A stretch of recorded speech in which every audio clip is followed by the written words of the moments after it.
අයිබෝන් අද මම ඔයගොල්ලොත් පටන් ගන්නවා ඇල්මැති පාර්ශ්ව ගැන කතා කරන්න තමයි මම ඔයගොල්ලොත් එක්ක. එතකොට ඇල්මැති පාර්ශ්ව කියන්නේ කවුද? ඇල්මැති පාර්ශ්ව කියන්නේ ළමයි ව්‍යාපාරයකට ඇල්මත් දක්වන පාර්ශ්ව තමයි ඇල්මැති පාර්ශ්ව කියලා කියන්නේ. එතකොට ඇල්මැති පාර්ශ්ව අපි හඳුනා ගන්න ඕන අනිවාර්යයි. මොකද ව්‍යාපාරයක් පවත්වාගෙන යන්න අපි අනිවාර්යෙන් ඇල්මැති පාර්ශ්ව හඳුනා ගන්න ඕන. ඇල්මැති පාර්ශ්ව කියන්නේ කවුද? මේකට ඈත් වෙන්නේ කවුද? ව්‍යාපාරේ අභ්‍යන්තරයේ ඇල්මැති පාර්ශ්වයක් ඉන්නවා, ව්‍යාපාරයෙන් බාහිර ඇල්මැති පාර්ශ්වයක් ඉන්නවා. ඒතකොට ව්‍යාපාරයේ අභ්‍යන්තරයේ ඉන්න ඇල්මැති පාර්ශ්ව කවුද? අයිතිකරුවෝ, කළමනාකරුවෝ, සේවකයෝ. ඒ තමයි ව්‍යාපාරයේ අභ්‍යන්තරයේ ඉන්න ඇල්මැති පාර්ශ්ව. එතකොට ව්‍යාපාරේ බාහිරින් බැලුවොත් අපිට ඉන්න ඇල්මැති පාර්ශ්ව කවුද? අපි කියන උනන්දුවක් දක්වන පාර්ශ්ව කවුද? රජයේ ඉන්නවා, සැපයුම්කරුවෝ ඉන්නවා, ගනුදෙනුකරුවන් ඉන්නවා, ප්‍රජාව ඉන්නවා. ඒ වගේ කීප දෙනෙක් අපිත් එක්ක ඉන්නවා. තා විශේෂයෙන් තරංකරු අපිව ගොඩාක් අත් දෙනෙක් තමයි ඉන්නේ. එතකොට අපිට ඇල්මැති පාර්ශ්ව මේ අයිතිකරු කියන්නේ කවුද? කළමනාකරුවෝ කියන්නේ කවුද? ඒ කට්ටිය අපි දැනගන්න ඕනේ. එතකොට අයිතිකරුවෝ කියන්නේ ව්‍යාපාරයට සම්පත් යොදවන එක්කෙනා. අයිතිකරුවෝ කියන්නේ ව්‍යාපාරයට සම්පත් යොදවන කෙනා. ඒ කියන්නේ ව්‍යාපාරයට සම්පත් යොදවන කෙනා අයිතිකරුවෝ කියලා මම කියනවානේ. හැබැයි ව්‍යාපාරයට සම්පත් යොදවන්නේ එක් පුද්ගලෙන් නෙමෙයි. එක් පුද්ගලයෙක් හෝ පුද්ගලයන් කිහිප දෙනෙක්. එතකොට ව්‍යාපාරයට අයිතිකරුවෝ කිහිප දෙනෙක් ඉන්න පුළුවන්. දැන් අපේ ඉස්සරහතාවන කේවල් ස්වාමී ව්‍යාපාරයක්. ඒතර ඒකේ ඉන්න අයිතිකරුවෝ එකයි. ඒතර ඒකනේ අරමුදල් සපයලා තියෙන්නේ, සම්පත් සපයලා තියෙන්නේ එක් පුද්ගලයෙක් විතරයි. එතකොට අපිට මෙහෙම නිර්වචනයක් දෙන්න පුළුවන්. ව්‍යාපාරයට සම්පත් සපයන පුද්ගලයන්හි අයිතිකරුවන්. එතකොට එක් පුද්ගලයෙක් හෝ පුද්ගලයන් කිහිප දෙනෙක් අයිතිකරුවන් වෙන්න පුළුවන්. ඒතර ඉතින් ඔයගොල්ලන්ට නිර්වචනයක් හදාගන්න පුළුවන්. ඊට පස්සේ කළමනාකරුවෝ කියන්නේ කවුද? කළමනාකරුවෝ කියන්නේ ව්‍යාපාරයක කටයුතු මෙහෙවන කෙනා. කළමනාකරුවෝ කියන්නේ ව්‍යාපාරයක කටයුතු මෙහෙවන කෙනා. එයා තමයි අයිතිකරුවෝ දෙන්න අයිතිකරු ගන්න ක්‍රියාමාර්ග තීරණ ක්‍රියාත්මක කරන්නේ යා තමයි. අයිතිකරුවෝ ගන්න තීරණ ක්‍රියාත්මක කරන්නේ කළමනාකරුවෝ. එතන අයිතිකරුවෝ කියන්නේ මෙහෙම කරන්නේ කියලා. ඒක ව්‍යාපාරය ඇතුළේ කරන්නේ ක්‍රියාත්මක කරන්නේ කවුද? කළමනාකරුවෝ විසින් තමයි ක්‍රියාත්මක කරන්නේ. ඒතකොට අනිවාර්යෙන් ව්‍යාපාරයකට කියන්නේ සමාගමකට ඒ වගේ ලොකු ව්‍යාපාරවල අනිවාර්යෙන් කළමනාකරුවෝ සිටියේ යුතුයි. ඊට පස්සේ අපි කතා කරමු ගනුදෙනුකරු. ගනුදෙනුකරු කියන්නේ ළමයි. ගනුදෙනුකරුවෙක් අනිවාර්යෙන් ව්‍යාපාරයකට ඉන්න එපේ. කියන්නේ අපේ භාණ්ඩයක් හෝ සේවාවක් හපයනවා නම් ඒක මිලදී ගන්න කෙනෙක් ඉන්න ඕනේ. එතකොට භාණ්ඩ ආහාර සේවා මිලදී ගන්න එක්කෙනා තමයි මිලදී ගන්න පුද්ගලයා තමයි ගනුදෙනුකරුවෝ කියයි. ඊට පස්සේ අපි කතා කරමු සැපයුම්කරු. සරලයි. සැපයුම්කරු කියන්නේ කවුද? සැපයුම්කරු කියන්නේ ව්‍යාපාරයට අවශ්‍ය අමුද්‍රව්‍ය. ව්‍යාපාරයට අවශ්‍ය විවිධ අමුද්‍රව්‍ය තියෙනවානේ. ව්‍යාපාරයට අවශ්‍ය විවිධ දේවල් තියෙනවා. ඒවා සපයන කෙනා තමයි සැපයුම්කරු කියන්නේ. ඒතකොට ඒකට අපිට කියනවා සැපයුම්කරුවේ ප්‍රහාණය සපයන්නත් පුළුවන්. දැන් අපි ප්‍රහාණය වගේ සේවයක් ගන්න පුළුවන් ව්‍යාපාරයකට. ඒ වගේම අමුද්‍රව්‍ය ගොඩක්ම අමුද්‍රව්‍ය තමයි සැපයුම්කරුවේ අපිට සපයන්නේ. හරිද? එතකොට ඊළඟට අපි කතා කරමු තරංකරුවෝ කියන කවුද? තරංකරුවෝ කියන්නේ ළමයි අපි නිෂ්පාදනය කරන භාණ්ඩයටම සමාන භාණ්ඩයක් නිෂ්පාදනය කරන කෙනා තමයි සැපයුම්කරුවෙක් වෙන්නේ. තරංකරුවෙක් වෙන්නේ.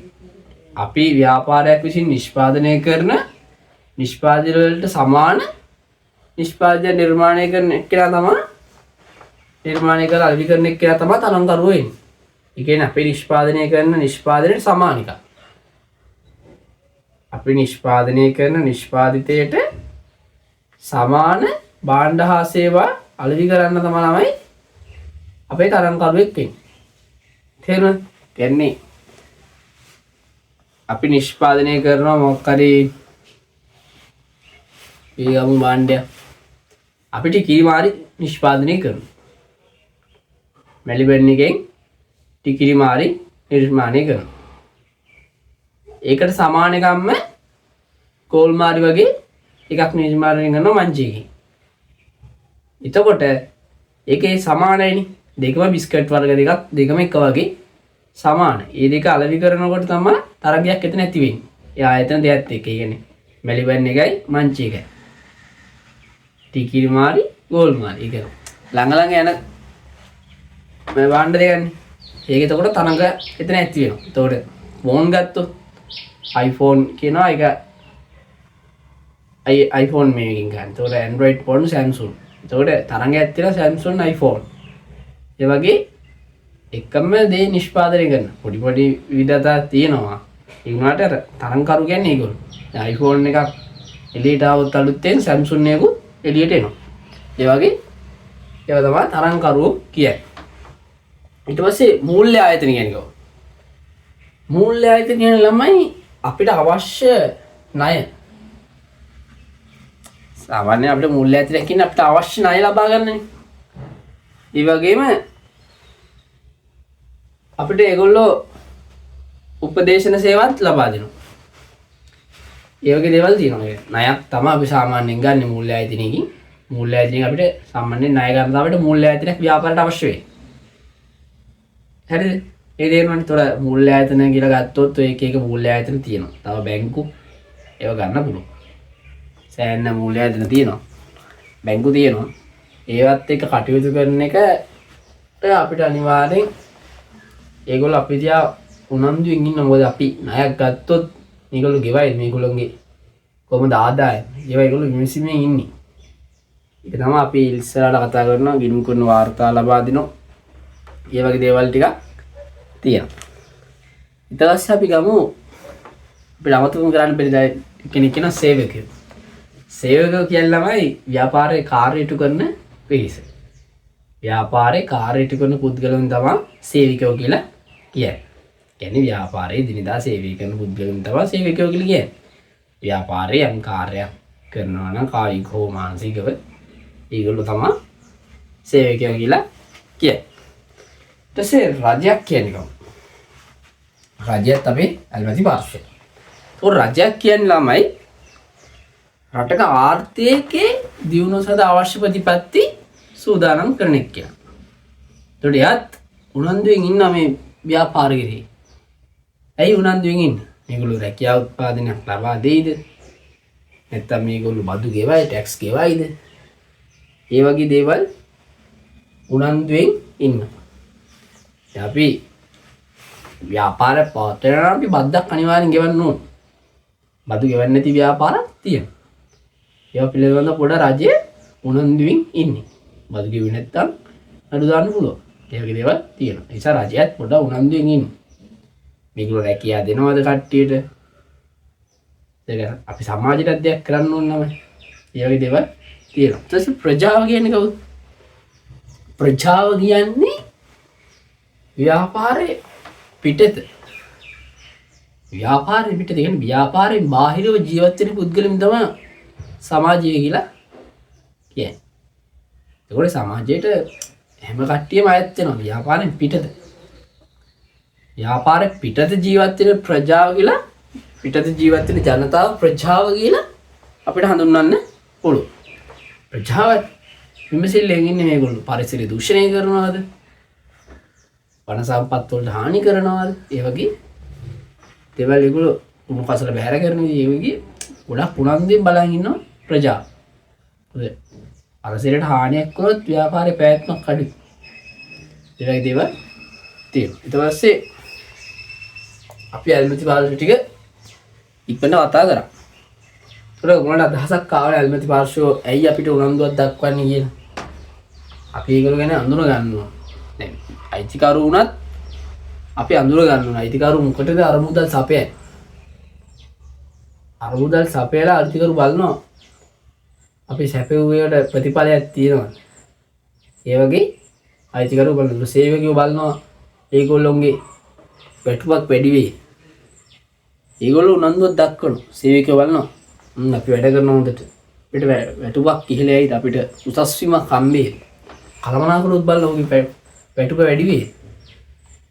ඒ වගේ අභ්‍යන්තර කට්ටිය එහෙම බලනවා. ඊට පස්සේ සැපයුම් කරු බලනවා. ඔවුන්ගේ මුදල් නිවැරදි ආකාරයට ගෙවනවා කියන්නේ. බාණ්ඩ නිවැරදි අරගෙන ඒගොල්ලන්ගේ නිවැරදි ආකාරයට ඒගොල්ලන් මුදල් ලබා දෙනවා. ඒගොල්ලන්ගේ සැපයුම් සේවාවේ දිගටම මේගොල්ලෝ කරගෙන යනවාද කියලා. හැමදාම එක්කෙනාගෙන් බඩු ගත්තොත් ඒ සැපෙන් කරවන්න හොඳයිනේ. ඒ වගේ එයාගෙම බඩු ගන්නවා. ඒ වගේ එයා උනන්දුවෙන් ඉන්න සැපෙන් කර. මුල්‍ය ආයතන බලනවා ඒගොල්ලෝන් ගත්ත දේවල් ආයි ණය ලබා දෙනවද ණය ගන්නවද? ඒගොල්ලෝ උනන්දුවෙන් තමයි ඉන්නේ. රජය බලන්නේ බදු ගෙවනවද? ඒ වගේ රජය බලන කිහිපයක් තියෙනවා. ඒ ටික ඒගොල්ලෝ කරනවද කියලා රජය උනන්දු වෙනවා. මොකද රජයකට බදු ගෙවන්නේ නැත්නම් රජයකට අමාරු විදුවන්නේ. අනිවාර්යෙන් ව්‍යාපාර රජයේ බදු මත තමයි රජය පවතී. බදු ගෙවන්නේ නැත්නම් රජයකට ආදායම අඩු වෙනවා. ආදායම නැහැ කියන්නේ බෑ ආදායම අඩු වෙනවා. ඒතර ප්‍රජාවත් මේ විදිහට බලනවා. හරිද? දැනට ඒතකොට ඇමති පාර්ශවක මාතෘකාව තමයි අද කතා කරන්නේ. අපි ඊළඟට දැන් මේ පළවෙනි පාඩම තමයි අද අවසන් වෙන්නේ. අපි ඊළඟ පාඩමෙන් අපි ඊළඟට හමු වෙනවා. අයු ඔව්